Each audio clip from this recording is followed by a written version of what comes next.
Welcome back to 100 Days of 6-Minute Stories. My name is Andrea Kwamya, and I'm shaking up a little bit, standing up and dressed like this to ensure more for myself that after this I get myself out on a run.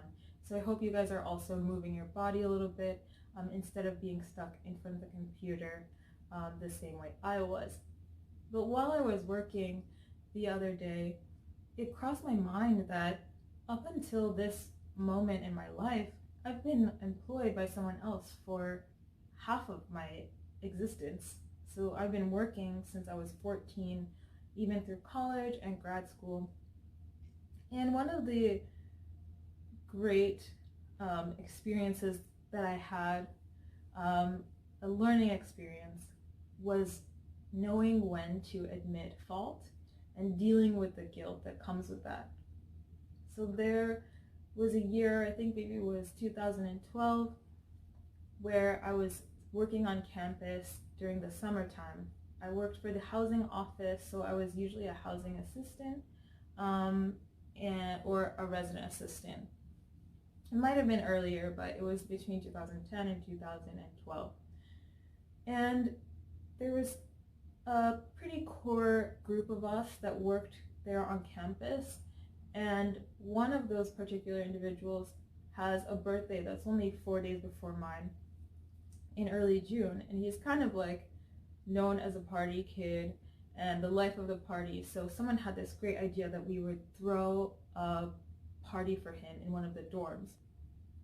Now, granted, if you have a group of resident assistants throwing a party, the assumption is that we're all going to be okay because we're not going to write anybody up.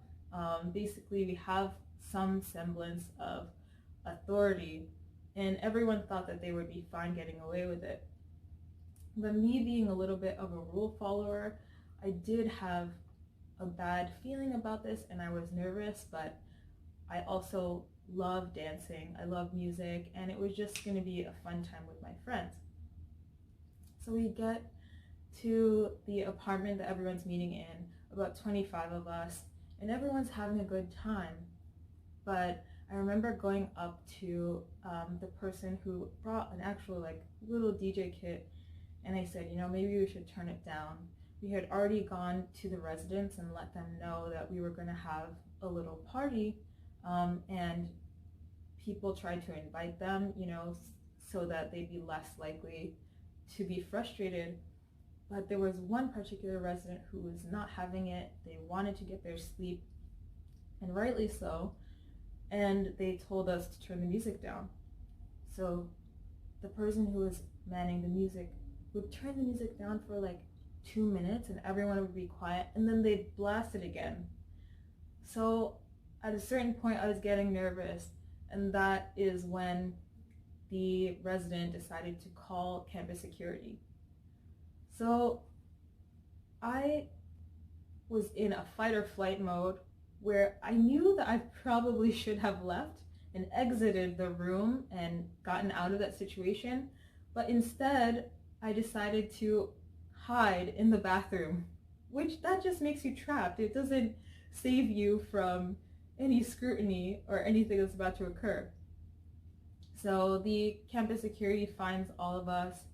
He gets all of our IDs and information. And essentially, I've never had a ticket in my life. At that point, I had never gone to detention. I've never been written up. So it was, for me, I was feeling all of these new feelings of oh my God, I did something wrong. What's going to happen to me? And I remember that night I just couldn't sleep. The party had been really fun, but it was marred by this feeling of just screwing up. So the next day, we all had to meet with our respective managers. And my manager, Jenny Pickett, is someone that I adored. We had such a great rapport. We'd been working together for several years. And my biggest fear was not necessarily that I would be let go, but that she would be disappointed in me.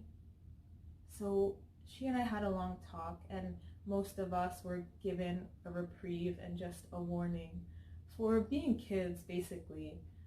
But I realized that as much as it is great to have fun, it's also something that if you make a decision, you have to be willing to live with the consequences if the idea or the event doesn't go as planned. In my case, I got lucky working for someone that I deeply care for and that understands what it is to be in your early 20s and have fun in the summer. But on the other hand, I also respected her enough to understand that in the future, it was not my goal or objective to waste her time having to sit down with her employees and reprimand them. So, an experience I wouldn't change, but I definitely learned a lot in terms of how to manage guilt, how to address a situation that where you just made a mistake and you won't do it again next time. See you tomorrow.